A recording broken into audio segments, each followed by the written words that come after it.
Welcome back to my channel. ನಾನು ನಿಮ್ಮ ಯಾದಗಿರಿ ಹುಡುಗಿ ಅಶ್ವಿನಿ. ಇದು ಒಂದು ಸ್ಪೆಷಲ್ ಐಟಮ. ಇದು ನಮ್ಮಮ್ಮ ಮನೆ ಯೂಸಸ್ಗೋಸ್ಕರ ತೊಗೊಂಡಿರೋದು, ಅದು ಕೂಡ ಕಿಚನಲ್ಲಿ.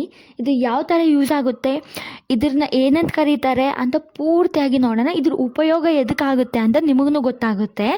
ವಿಡಿಯೋ ಪೂರ್ತಿಯಾಗಿ ನೋಡಿದ್ರೆ ನಿಮಗೆ ತಿಳಿಯುತ್ತೆ ಇದ್ರ ಬಗ್ಗೆ ಏನು, ಇದ್ರ ಉಪಯೋಗಗಳೇನು, ಇದರಿಂದ ಏನು ಮಾಡ್ಬೋದು ಅಂತ. ಇದು ನಮ್ಮ ಮನೆಯಲ್ಲಿ ಕಾಮನ್ ಆಗಿ ಇರೋದು, ಬಟ್ ಹಳೇದಿರೋದು. ಅದಕ್ಕೇನೋ ಪ್ರಾಬ್ಲಮ್ ಆಗಿದೆ ಅಂತ ಇನ್ನೊಂದು ಹೊಸನ್ನು ತೊಗೊಂಡಿರೋದು. ಆ್ಯಕ್ಚುಲಿ ಅದು ಸಣ್ಣದನ್ನೂ ಇತ್ತು, ಇದು ಭಾಳ ದೊಡ್ಡದು. ಇದು ನಾವು ಎದಕ್ಕೆ ತೊಗೊಂಡಿರೋದು ಅಂದರೆ, ಮನೆಯಲ್ಲಿ ಮಿಕ್ಸಿ ಇಲ್ಲಾರ್ದಾಗ ಅಥವಾ ಕರೆಂಟ್ ಇಲ್ಲಾರ್ದಾಗ ಒಂದು ಸಣ್ಣ ಸಣ್ಣ ಚಟ್ನಿಗಳು ಮಾಡ್ಕೊಳ್ಳೋಕೆ ಇದನ್ನು ತೊಗೊಂಡಿರೋದು. ಇದ್ರ ಮೇನ್ ಉಪಯೋಗ ಬಂದರೆ, ನಾವು ಏನೇ ಖಾರಗಳು ಏನೇ ಮಾಡಿದ್ರು ಇದರಲ್ಲಿ ಆರಾಮ್ಸೆ ಕುಟ್ಕೋಬೋದು, ನೋ ಪ್ರಾಬ್ಲಮ್ಮು. ತುಂಬ ಚೆನ್ನಾಗಿರುತ್ತೆ.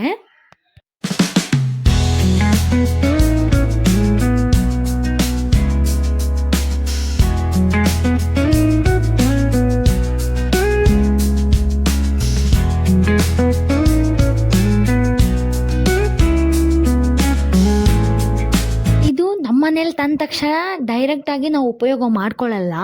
ಎದಕ್ಕಂತ ನನಗೂ ಅಷ್ಟು ಐಡಿಯಾ ಇಲ್ಲ. ನಮ್ಮಮ್ಮಂಗೆ ಕೇಳ್ತೀನಿ, ನಿಮ್ಗೆ ಬೇಕಾದರೆ ನಾನು ನೆಕ್ಸ್ಟ್ ವೀಡಿಯೋದಲ್ಲಿ ಪೋಸ್ಟ್ ಮಾಡ್ತೀನಿ. ಇದು ತಂದ ತಕ್ಷಣ ಏನು ಮಾಡ್ತಾರೆ ಅಂದರೆ, ಮೊದಲು ಅದಕ್ಕೆ ಆಯಿಲ್ ಅನ್ನೋದು ಅಪ್ಲೈ ಮಾಡ್ತಾರೆ. ಆಯಿಲ್ ಚೆನ್ನಾಗಿ ಅಪ್ಲೈ ಮಾಡಿದಾದಮೇಲೆ ಅದನ್ನು ನೀಟಾಗಿ, ಎದಕ್ಕಂದರೆ ಅದಕ್ಕೆ ಪೂರ್ತಿಯಾಗಿ ಆಯಿಲ್ ಅನ್ನೋದು ಹಚ್ಕೊಳ್ಬೇಕು. ಆಯಿಲ್ ಅನ್ನೋದು ಹಚ್ಚಿ ಮಿನಿಮಮ್ ಅಂದರೆ ಒಂದು ಅರ್ಧ ಗಂಟೆ ಅದೇ ಥರ ಇಡಬೇಕು. ಆಯಿಲಲ್ಲಿ ಪೂರ್ತಿಯಾಗಿ ಒಣಗಿಬಿಡಬೇಕು. ಒಣಗಿದಾದಮೇಲೆ ಇದರಲ್ಲಿ ನಾವು ನೆನೆಸಿಟ್ಟ ಅಕ್ಕಿ ಅನ್ನೋದು ಚೆನ್ನಾಗಿ ರುಬ್ಕೊಳ್ಬೇಕು.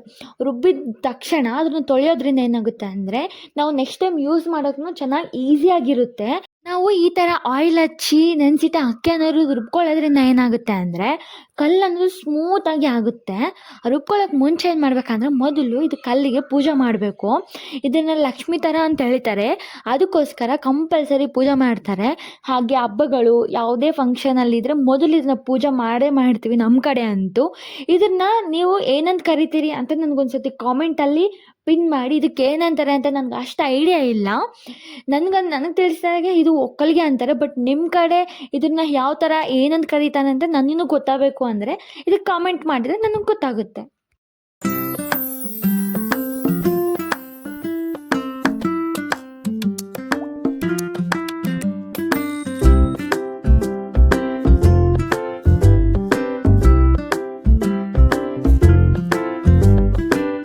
ಒಕ್ಕಲಿಗೆ ಕಲ್ಲಿಂದ ತುಂಬ ಉಪಯೋಗ ಇದೆ. ಇದರಿಂದ ಯಾವುದೇ ರೀತಿಯ ಆರೋಗ್ಯ ಸಮಸ್ಯೆಗಳನ್ನೂ ಬರಲ್ಲ. ಹಿಂದಿನ ಕಾಲದಲ್ಲಿ ಜನಗಳು ಜಾಸ್ತಿಯಾಗಿ ಇದರಲ್ಲೇ ಮಾಡೋದು.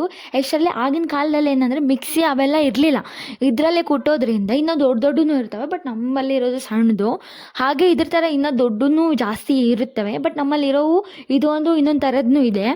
ಹಾಗೆ ಇನ್ನೊಂದು ಭೂಮಿಯಲ್ಲಿ ಉಳಿಟದ್ದು ಇರುತ್ತೆ, ಅದನ್ನು ಚೆನ್ನಾಗಿರುತ್ತೆ. ಜಾಸ್ತಿ ಯೂಸ್ ಮಾಡಿದ್ರು ಅವೇ ಯೂಸ್ ಮಾಡ್ತಿದ್ರು.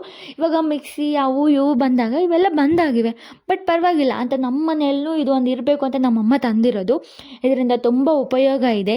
ನಿಮ್ಮಲ್ಲೂ ಈ ಥರ ಇದೆನಾ? ಇದ್ದರೆ ನನಗೊಂದ್ಸತಿ ಕಾಮೆಂಟ್ ಮಾಡೋದು ಮರಿಬೇಡಿ. ಇನ್ನೂ ಇದೇ ಥರ ವೀಡಿಯೋಸ್ ಬರ್ತಾನೆ ಇರ್ತಾವೆ. ಇನ್ನು ಈ ಥರ ವೀಡಿಯೋಗಳು ನಿಮ್ಗೆ ಇಷ್ಟ ಆದರೆ ನನ್ನ ಚಾನಲ್ನ ಸಬ್ಸ್ಕ್ರೈಬ್ ಮಾಡ್ಕೊಳ್ಳಿ. ಹಾಗೆ ಲೈಕ್ ಮಾಡಿ, ಶೇರ್ ಮಾಡಿ, ಕಾಮೆಂಟ್ ಮಾಡಿ. ಇನ್ನು ನೋಡಿ, ಇದರಿಂದ ಕುಡ್ತಾ ಇದ್ದರೆ ಎಷ್ಟು ಇಂಟ್ರೆಸ್ಟ್ ಬರ್ತಾ ಇದೆಯೋ ಹಾಗೆ ಕೈಗೆ ನೋವು, ಒಂದು ಎಕ್ಸಸೈಸ್ನೂ ಆಗುತ್ತೆ.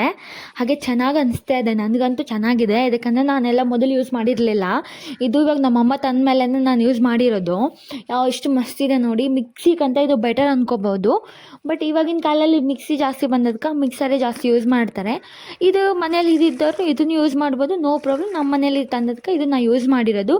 ಹಾಗೆ ನಮ್ಮಮ್ಮ ಹೇಳ್ದಂಗೆ ನಾನು ತೊಳೆದು ಹಾಗೆ ಎಣ್ಣೆ ಹಚ್ಚಿ ನಮ್ಮಮ್ಮ ಹೇಳಿದ ಪ್ರೋಸೆಸ್ನು ಫಾಲೋ ಮಾಡಿರೋದು. ಹಾಗೆ ನಾನು ಕೂಡ ನಮ್ಮ ಮನೇಲಿ ಒಂದು ತೊಗೋತೀನಿ ಇದೇ ಥರ.